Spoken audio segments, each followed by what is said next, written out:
गंगा में स्नान करने जाओ तो स्नान के बाद कथा जरूर सुनना।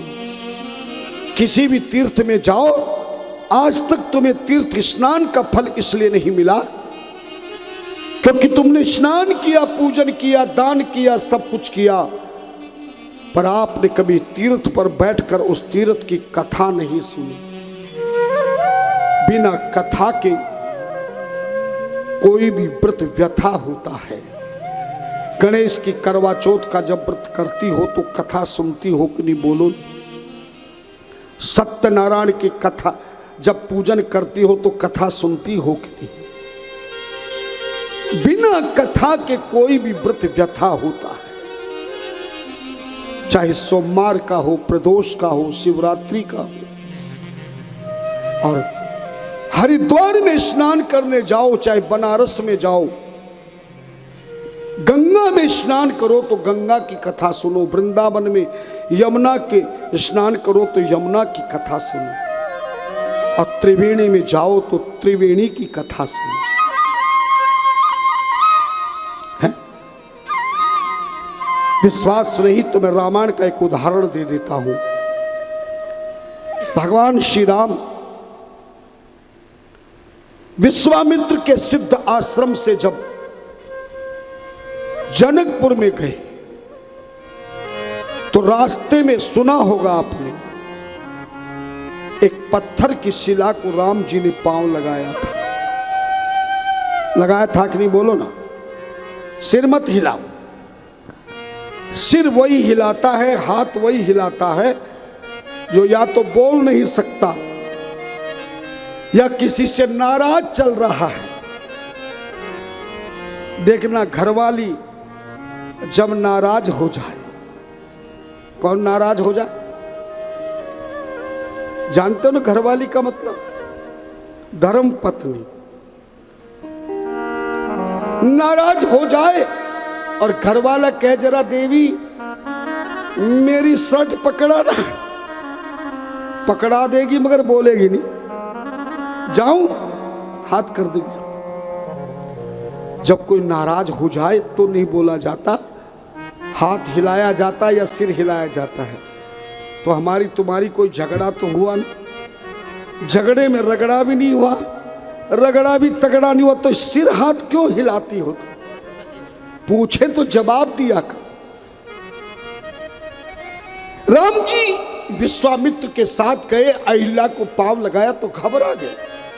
बोले प्रभु, एक संत की पत्नी को हमने पांव लगाया है और शास्त्र कहता पदभ्याम स्पर्शेत गुरु ब्राह्मण देवचा। ब्राह्मण को, गुरु को, अग्नि को, पर नारी को, पर कन्या को, किसी भी कन्या को, गुरु को, ग्रंथ को कभी पांव नहीं लगाना चाहिए। और आपने पांव लगवा दिया, वो भी ऋषि की पत्नी को। पाप लग गया। तब विश्वामित्र जी बोले चलो तुम्हारा पाप समाप्त कराता हूं। अगर आपसे कोई पूछे कि पाप कौन समाप्त कराता है, कौन सी ऐसी जगह है जहां से हमारा पाप समाप्त हो जाता, बता सकते हैं? अरे गंगा जी है। कौन सी जगह है? गंगा जी। गंगा में स्नान करते ही पापों से मुक्ति प्राप्त हो जाती है।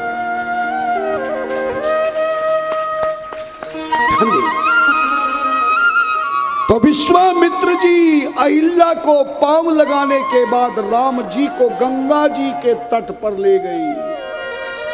ऐसा लिखा है, चले राम लक्ष्मण मुनि संगा, चले राम लक्ष्मण के संगा, गए जहाँ जग पावन गंगा, गए जहाँ जग पावन गंगा।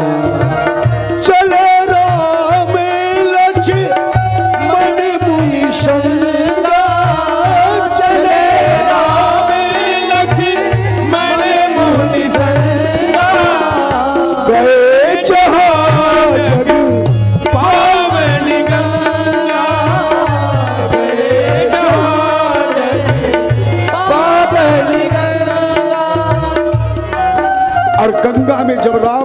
पहुंचे तो तब प्रभु ऋषिन समेत नहाए।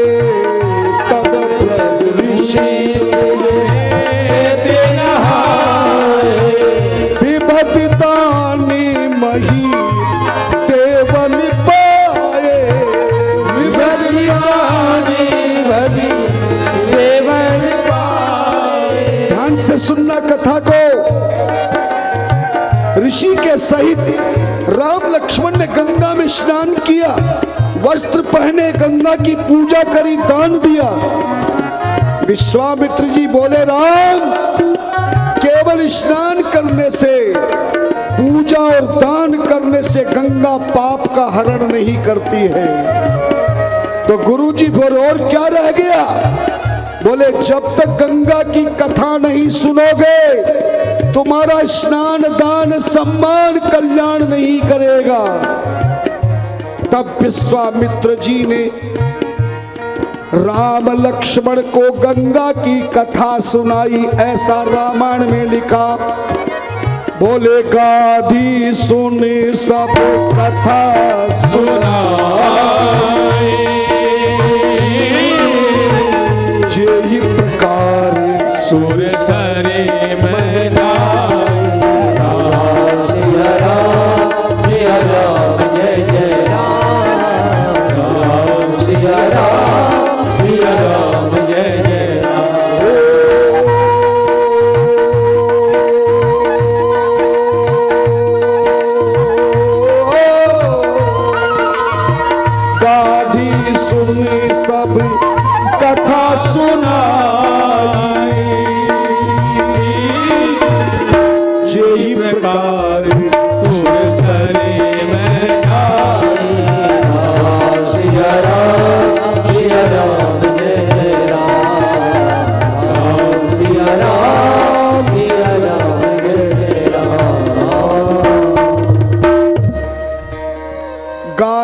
सुन सब कथा सुनाई, जेही प्रकार सुरसरी मह आई। सुरसरी गंगा जी को कहते हैं, मई कहते पृथ्वी पर।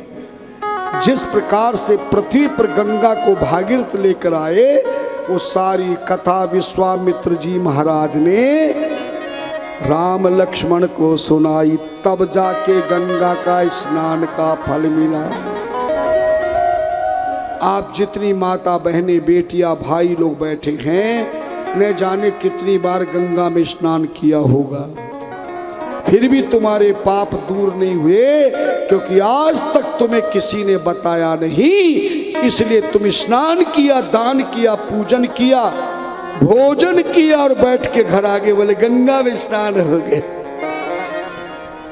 लेकिन आज के बाद कभी भी जाओगे, किसी भी तीर्थ में जाओगे, कोई भी व्रत पूजा करोगे तो क्या करना जरूरी है? क्यों तुम्हें बोलना मुश्किल हो रहा क्या?